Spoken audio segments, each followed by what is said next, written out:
Hello guys, welcome to episode 2 of Surgery Made Simple, and in this video we are covering perforation peritonitis and we are going to cover it stepwise exactly as the NEET PG expects you, and also for you to be ready when you enter residency. What are the protocol you need to follow, what are the investigation you are supposed to do, and how exactly are you supposed to manage a patient of perforation. And once you learn the protocol, once you learn the stepwise management, we'll also discuss a few potential MCQs which can be asked in the upcoming NEET PG or INI-CET.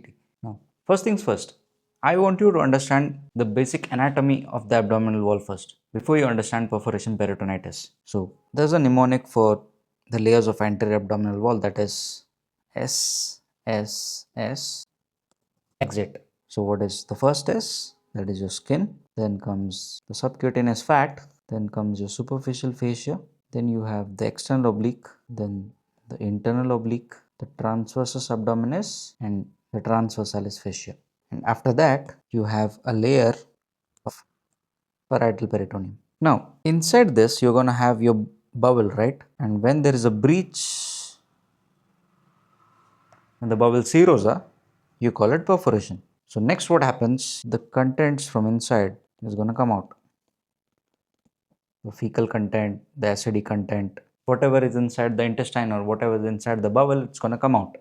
And what it does, it's going to irritate the parietal peritoneum. And when it irritates the parietal peritoneum is going to get inflamed. What it's called?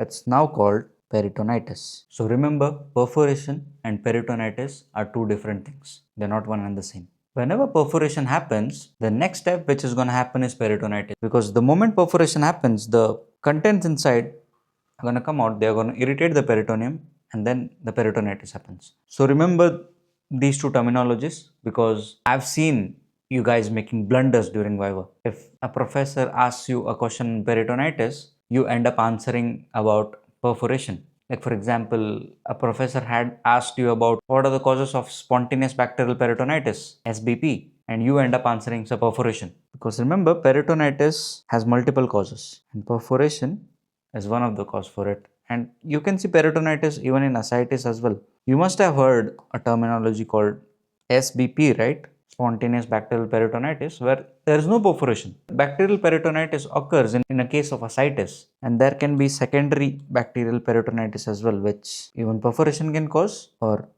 ascites can also cause. So I want you to remember the definition and make a proper photographic memory of this. Remember the layers of the abdomen, that is SSS and exit, and remember how perforation will lead to peritonitis, because this part is really important when it comes to the examination part. When I'll explain you about guarding, when I'll explain you about rigidity, you'll need this knowledge there. Now, the moment a patient enters, remember what are the first step? Vitals. And a patient with perforation can present to at different stages. If the patient comes really early to ER, he'll be vitally stable, but only thing he'll be having is tachycardia. But if he presents to you very late, he may even land up with septic shock in the ER. Depending on it, the patient may be stable or unstable, but your management protocol remains the same. Don't forget the golden rule. The first thing you do in any surgical case is resuscitation. Secure an IV line and start the patient on fluids. Now coming to how will the patient present to ER. The patient is going to present with acute pain abdomen, which is sudden in onset with sharp stabbing or shooting type of pain, and the patient will tell you the pain is generalized. He cannot localize it exactly. Generalized pain. And how will the patient's attitude be? He's having perforation and the contents are getting collected in his abdomen. So the patient will be silent, or he prefers not to move, because whenever he moves, the contents will irritate his peritoneum more and he'll have more pain. So he prefers to stay immobile. Whereas if it's a renal calculi or if it's pancreatitis, the patient keeps moving. The patient is restless. He'll be rolling if it's a renal calculi, because he'll have colicky type of pain. But here, he'll have pain if he moves. And one more important thing, he'll have shallow breathing pattern. The patient will not take deep breaths, because the moment he breathes, the diaphragm is pushed down, right, and abdomen distends. And whenever the abdomen distends, the peritoneum will also distend and he'll have pain there. So he prefers to breathe very silently. Shallow and rapid breathing. So whenever you see a patient in ER lying silently with breathing like this, shallow rapidly, then perforation peritonitis has to come in your mind. So remember this clinical picture. A patient with acute stabbing kind of pain, which is generalized, and is lying silently on the bed without any movement, and is having rapid and shallow breathing. Imagine this, picturize this kind of patient, and you can even get an MCQ suggesting all these, and the options will be what would be your next best step, or what will be the X-ray finding in this kind of patient. So the examiner can get creative to any extent. Don't forget the diagram I had showed you initially, because that's very important in the next step. Now, the next step is, what are the clinical signs which you are going to elicit on the patient? The first thing I told you, the patient's breathing pattern is going to be rapid and shallow.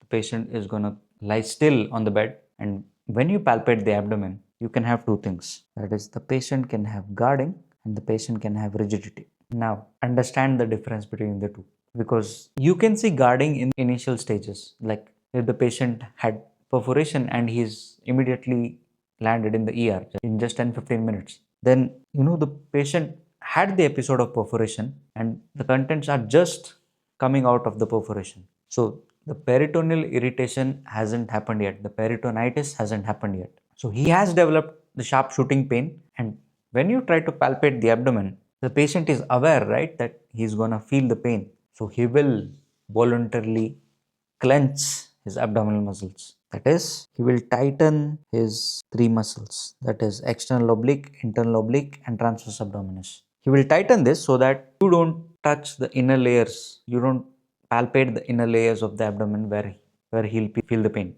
He's conscious, he's aware, and he knows that the moment you touch his abdomen, he's going to feel the pain. So, to reduce that pain, to reduce the sensation, he voluntarily guards his abdomen, and it happens in the initial phases of perforation, that is before the peritonitis has set in. And once the contents are out of the perforation and now it's starting to irritate the parietal peritoneum and the peritonitis has set in, now what happens is, as a reaction to this, the abdominal muscles are in a state of spasm. Now this is involuntary. Now the patient is not contracting his abdomen. The abdomen have undergone spasm because of the peritoneal irritation and the peritonitis. Now, when you palpate the abdomen, you'll feel like a hard cardboard kind of thing, and that's known as rigidity. And if you feel the abdomen is rigid, then it is peritonitis until and unless proven. The moment you see cardboard-like rigidity, you know that this is peritonitis, and you have to be ready for the next steps. So I hope you're understanding the difference between guarding, rigidity, perforation, peritonitis. All this is not the same. They are a stepwise process of a similar disease, but each and every terminology is not the same, which I think you guys have the most confusion. You feel that guarding, rigidity, perforation, peritonitis, everything is one and the same. Understand this. Why guarding happens, why rigidity happens, and at what stage. Perforation happens first, which leads to peritonitis, and due to peritonitis, the abdominal muscles undergo spasm. That's when you feel the rigidity. And when you try to listen to the bowel sounds, the bowel sounds will be absent because the contents which is now surrounding the bowel will halt the peristalsis. So you're not going to listen to any bowel sounds. Now, after understanding the clinical features, and once you feel that the features are suggestive of perforation peritonitis, the next step is your investigations. And what is the first thing you do? You do chest x-ray in erect position, and you might know what is the finding. You'll see air under diaphragm, that's also called the pneumoperitoneum.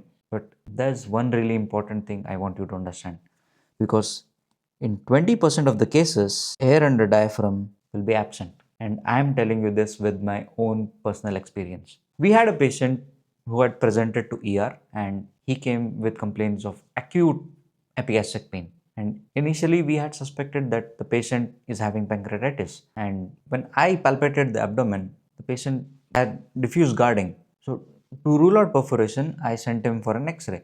The patient's chest X-ray came out to be normal. There was no air under diaphragm. So, we started treating the patient as pancreatitis. But 2-3 hours later, when the pain worsened and when again I palpated the abdomen now started feeling rigid. So, in order to confirm that there is perforation, we had to send him for CT, and there we could diagnose the pneumoperitoneum. So, we immediately took him to OT, we did the exploratory laparotomy, and there was a duodenal ulcer perforation. So in the very initial stages where there is a pinpoint perforation, you won't have so much air in the diaphragm, right? Because let me explain what happens. Let's suppose this is the diaphragm and this is your bowel, and bowel has contents inside it, and you have a really tiny perforation that is a pinpoint, and air is very slowly leaking from it. Just like you inflate a balloon and you make a very tiny, very pinpoint hole from that. How much air do you think will escape from it immediately? It will take some time for the balloon to deflate, right? So that's what had happened. The patient had pinpoint perforation and the air was not so much that it could be caught on the chest x-ray. And the best investigation to check if there is air is CT abdomen. CT is very sensitive for air and USG is very sensitive for fluids. Remember this. If the patient cannot stand erect, there's another position which you can take an x-ray, that is left lateral decubitus position. So this is also considered the best position to detect pneumoperitoneum. The first best investigation of choice would be CT, then second best would be left lateral position, and the most commonly done is the chest x-ray erect. But remember, 20% of the time there can be no air under diaphragm in a case of perforation. And if you're strongly suspecting perforation, then go ahead with CT scan. And USG is not going to help you in any way to detect perforation. Now, once you have made the diagnosis of perforation peritonitis, the next step is management. And before you answer, take him directly to the OT. Remember a golden rule: resuscitation before anything else. So what you are supposed to do, you start resuscitating the patient. IV fluids, send blood investigation, ABG, and insert Ryle's tube and Foley's. Now I'll tell you the importance of each of these steps. You're sending investigation to look at the total counts and the patient's serum electrolytes, because these are going to be deranged, and you want to check the ABG if the patient is in metabolic acidosis or not. So you have to correct these electrolyte and metabolic abnormalities before you take him to the OT. Because if you don't correct this and if you do the OT, then the patient's recovery will be hampered. It will affect his wound healing, it will affect his post-op recovery. The patient can develop post-op complications more, and you may lose your patient due to sepsis. So resuscitation is really important, and you insert Ryle's tube so that the abdomen decompresses as much as possible, so that the peritoneal stretching reduces and the contents inside the stomach or the intestine comes out. So you insert the Ryle's tube and you connect it to a urobag. That's called RT with continuous aspiration. It will also help during anesthesia because it reduces the risk of aspiration. It will also reduce the contamination while you perform the surgery. And Foley's to monitor the urine output and to provide adequate resuscitation. So this is what you do before you take the patient to the surgery. And by the time you're doing this, you'll also prepare whatever is required for surgery. You'll take the consent, you'll do the parts preparation, you'll arrange for blood if blood is required, and you'll also inform the anesthetist that you want to do a emergency surgery. And before shifting the patient to the OT, you don't forget to give a broad spectrum antibiotic to the patient, and you will have to continue this antibiotic even post-op. So broad spectrum covering both gram positive and gram negative, most commonly ceftriaxone and metronidazole. So you need to ensure the antibiotics given before you start the surgery, and you continue the antibiotics at least for 3 to 5 days. So you're done with the pre-ops, you're done with resuscitation and all the initial stages of management, and the next step would be surgery. Now when it comes to surgical management, the initial steps are going to be the same. Let's suppose this is the abdomen. So you're going to give a midline laparotomy, and you don't have to worry about the cosmetics here. The main thing here is life saving, and you can give a liberal incision from xiphisternum to pubic symphysis. So after the incision, you open the abdominal layers, then you open the peritoneum, and you keep the suction ready so that you aspirate whatever contamination is present inside. So once you aspirate, then look at where the perforation is exactly. And depending on that, you can have perforation in the duodenum, in the ileum, in the appendix, or in the colon. Perforation in the duodenum is the most common in the Indian scenario because a duodenal ulcer will perforate and the patient will land up in emergency. And the second common is ileum, that is secondary to typhoid. And in North India, you're going to have perforation secondary to TB. And perforation due to TB is very dangerous because the patient is going to have multiple perforations. He can have perforation in the jejunum as well. So we'll discuss TB in the upcoming lectures. So right now I want you to remember the common ones. Then you can have perforation in the appendix or perforation in the colon. Now the management differs in all of these scenarios. If there's a perforation in the duodenum, let's suppose you have a perforation here. Now what is the management? You have the omentum, right? You take the omentum, pull this, place it over the perforation site and suture it. This is called the Graham's omental patch repair. So this is the management of your duodenal ulcer. And if it's perforation in the ileum, let's suppose this is the ileocecal junction and you have a perforation here, let's suppose. Now you have two options. You can either do the primary closure of this perforation or you can make a stoma in this case, depending on the amount of contamination. If the contamination is very minimal, let's suppose this is a 0.5 centimeter perforation and the contamination was very less. In such scenario, you do primary closure of this perforation. And if the perforation was big and there was a lot of contamination, and so in that scenario, you can either do the primary closure of this perforation and bring proximal part of the bowel as stoma. So this is your stoma, or you can bring the perforation itself as a stoma. Let's suppose this is the perforation and you're bringing the perforation itself outside and treating it as a stoma. So this is the management of ileal perforation. If it's an appendicular perforation, you just do the appendectomy. And if it's perforation in the colon, you can either resect and anastomose the colon, or you can bring out the perforated colon site as stoma, as colostomy. So the management differs on patient's clinical scenario and the surgeon's decision. But remember the broad idea of what are the management possibilities. Now let's summarize whatever we have learned until now. The first thing we learned was the anatomy of the anterior abdominal wall and what is the meaning of perforation and how the perforation develops and the peritonitis happens. And then we visualized how a patient with perforation presents to us to the ER. What is guarding, what is rigidity, and what is the mechanism behind all of that. And how do you feel when you palpate the abdomen? Then later you understood that in 20% of the x-rays, you won't find the air under diaphragm and you're supposed to get CT abdomen done if you're strongly suspecting perforation. And the next thing you learned is what are the initial steps you need to take, what are the resuscitation methods that you have to aggressively resuscitate the patient. You have to insert Ryle's tube, you have to insert Foley's, you have to send the blood infusion, the ABG, and you have to aggressively correct the electrolyte imbalance, metabolic acidosis, if you want the patient's post-op outcome to be better. And then you learn what are the surgical approaches and how you treat perforation in different areas of the abdomen. Now, to make sure you don't forget all of this, let's solve a few MCQs to really check how much have you understood. So let's go.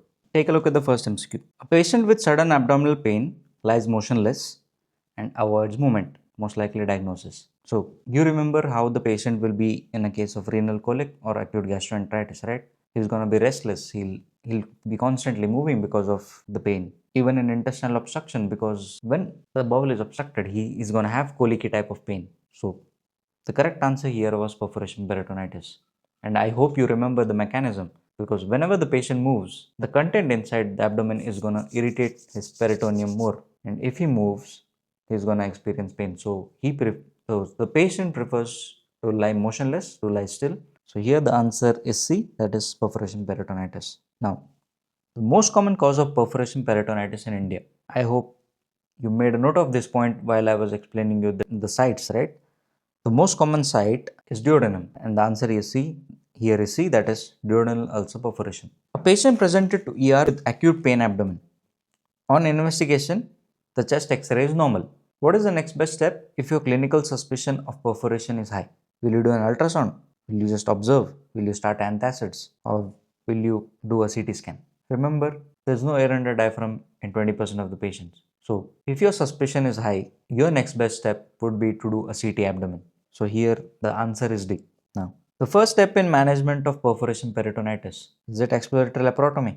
Most of you guys have chosen A here because the moment you see perforation peritonitis, you immediately jump to surgery. But you forgot the golden rule that IV fluids and resuscitation was the first part.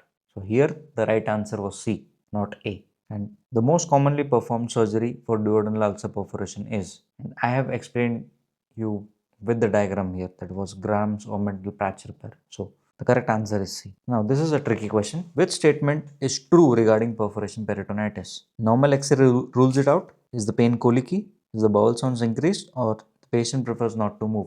Now since you have listened to the lecture, you have been attentive and you know the answer is D here, right? But if this question was in your GT, or if this question was in your NEET PG exam, and you had just gone through rapid revision, or you had just gone through some notes without understanding the concepts, you would have chosen A, and I'm definitely sure. Because you know that in a perforation peritonitis, you're going to see air under diaphragm. And here the option says normal X-ray rules it out. No, I know that perforation has air under diaphragm. You would have confidently marked A. But since you have listened very carefully, you know that in 20% of the patient, X-ray would be normal. And you know why a patient prefers not to move in a case of perforation peritonitis. So here the right answer was D, guys. So that's it for today's video. I really hope this video has changed your perspective on a surgical lecture. I really hope you have understood from the basics, from the anatomy, and I really hope you understood why each and everything happens. You have understood the difference between the different terminologies, and you know the reason behind it now as well. So don't forget to share this to your friend if you think this video is beneficial, and don't forget to subscribe because you don't want to be missing important lectures like this. And mention in the comments what do you want the next lecture to be. You want a video on obstruction, you want a video on pancreatitis, whatever, it's your choice. Thank you so much for watching.